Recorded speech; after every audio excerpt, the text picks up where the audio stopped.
Garut yang udah ditunda. Aku Bang. Yes. Terima kasih Bang Karni. Saya mohon kita semua, apapun Pak Jokowi baru dilantik kemarin, beliau lagi mempersiapkan agar bisa langsung bekerja, merebut dan memenangkan hati rakyat. Saya mohon itu harus kita camkan. Saya jadi teringat, saya die hardnya Pak SBY 10 tahun. Waduh, sedih banget nih Pak Jokowi. Udah udah beda-beda tipis dengan Pak SBY. Belum bekerja saja sudah dibantai habis. Jadi saya ingin mengatakan berawal Bang Karni, akhir yang baik dari Pak SBY, legasi beliau kita lihat. Terlepas di dalam hukum tata negara tidak diatur, tapi ini etika kita orang timur, kita Pak SBY bisa mengangkat ini serah terima. Ini legasi yang sangat baik. Awal yang sangat baik pula dari Pak Jokowi. Apa itu? Siapapun calon menterinya, beliau memohon menyerahkan kepada KPK biar tahu rekam jejaknya. Ini saya positif thinking saja melihat ini hal yang baik. Kita harus jujur, semangat reformasi di era Ibu Megawati 2002 lahirnya KPK. Agar rakyat yang miskin, ulah para koruptor ini, koruptor bisa dicegah dan diberantas. Dan ini dikedepankan terus dan dijaga oleh Pak SBY selama 10 tahun. Dan Pak Jokowi menyadarkan betul hal ini.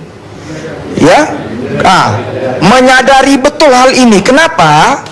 Yang saya ingin katakan,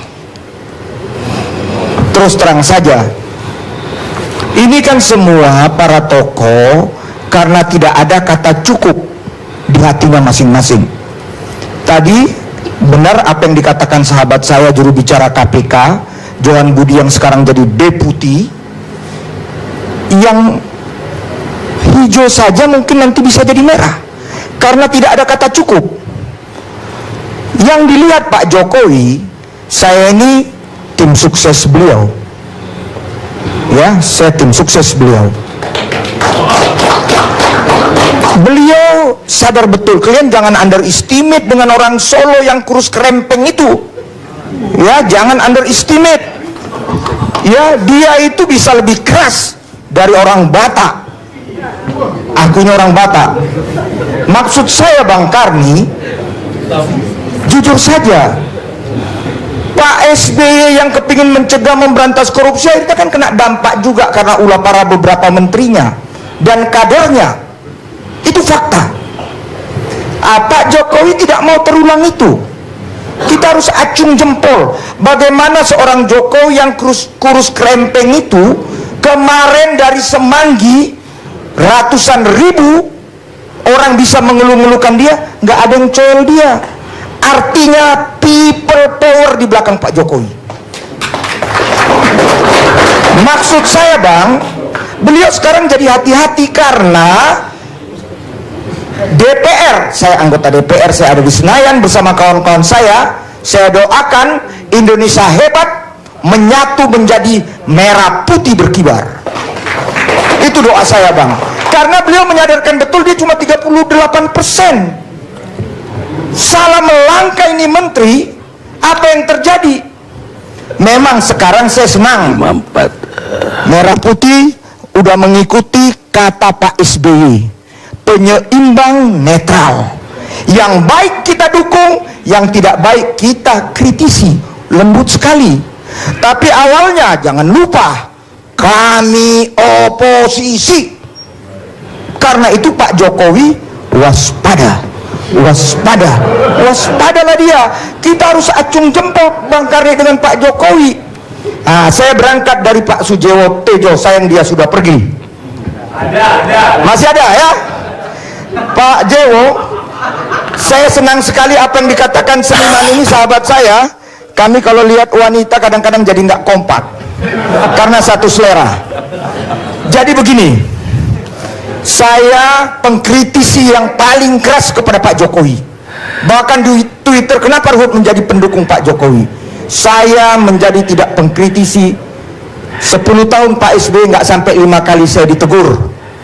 Salah satu saya ditegur sebagai pengkritisi. Pak Ruhut cukup dalam SMS beliau. Ya, kamu tidak boleh ngomong itu lagi mengenai Pak Jokowi. Saya perlu sampaikan ini Bang Karni, sebentar Bang. Dan ramelah ini Bang waktu pemilu. Partai saya penyeimbang netral, tapi kawan-kawan saya ke Pak Prabowo dan ke Pak Hatta Rajasa. Dan saya diundang makan siang oleh Pak Luhut Binsar Panjaitan, Bravo 5, dan saya menjadi tim Bravo 5. Kalau Akbar Faisal 7 bulan, aku nggak sampai 3 minggu sebagai tim sukses. Tapi paling nggak ada rasa banggaku di kampungku Tapanuli Utara, di kampung Pak Luhut Panjaitan, kami menang lebih banyak persentasenya dari di kampung Pak Jokowi di Solo, 94% dan 93%. Nah, ini ada cerita Sujewo Tejo. Jadi Pak Sujewo, Ceritanya jangan panjang-panjang. nggak panjang Bang, tapi ini biar didengar seluruh rakyat Indonesia. Ini penting Bang. Bang Luhut telepon saya, Dek, kita makan siang dulu. Saya makan siang, Dek, kawan kau semua sudah di Prabowo dan di Pak Hatta Rajasa. Kau kemana? Aku juru bicara Pak SBY di Partai Demokrat, aku netral. Satu hal yang kenapa kata hati aku mendukung Pak Jokowi, nggak tahu nih apa di karang Pak Luhut, tapi Pak Luhut nggak suka karang cerita karena dia Jenderal Bintang 4, komandan anti teror dari Kopassus, orang hebat, pengusaha hebat. Jadi Pak Kwik, tegas aku katakan, nggak betul itu Pak, ada 9 Taipan. Ini ibarat pepatah, di mana ada gula di situ ada semut Pak Kwik. Ini para Taipan emangnya nggak di kubu Prabowo Hatta? Main 2 kaki kata Pak Tejo tadi, 2 kaki. Ya sebentar Pak, tunggu, aku lagi ngomong dulu Pak. Ya, jadi Bang Luhut bilang begini kepada saya. Jangan terlalu banyak hikayat ya. Oh enggak, tidak hikayat, ini fakta Bang. Ya. Kan abang ajar, abang kan guru besar aku. Jadi begini Bang, dia bilang, Dek, hebat kali kau. Kau itu mengkritisi Pak Jokowi, tapi Jokowi senang sama kau. Nah, ini penting.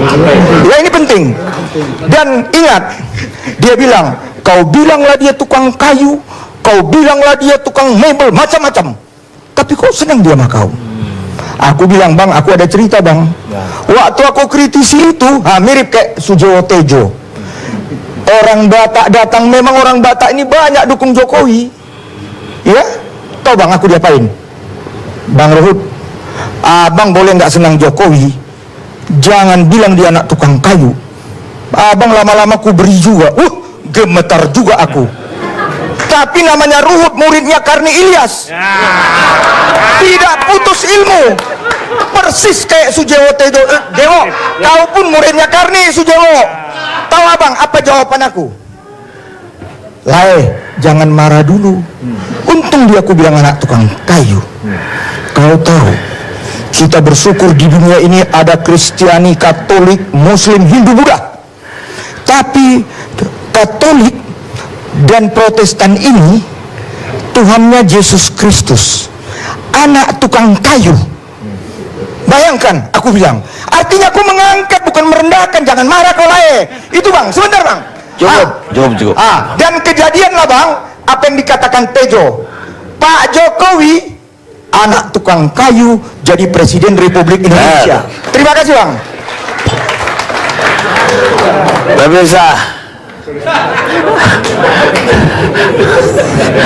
Pemirsa, diumbangnya aku tadi. Boleh Pak? Sebentar. Ini yang saya ingin dengar dari Pak Ruhut. Saya ingin dengar dari audiens yang ada di sini, dan hanya Pak Ruhut yang menyuarakan. Jadi bantahan Pak Ruhut ini sangat berguna supaya rakyat mengetahui, oleh karena sudah banyak yang mengetahui bahwa ada 9 Taipan yang mendukung, bahwa peran Sofyan Mardani begitu besar yang sangat terlihat. Dengan penjelasan Pak Ruhut, maka mudah-mudahan kalau itu betul, inilah maksud saya, kalau betul supaya betul. Jadi dengan demikian paling tidak ada orang yang mengatakan bahwa rumor ada 9 Taipan yang menunjang dan beberapa orang kaya yang sudah bermukim di Singapura, itu menurut Pak Ruhut tidak betul.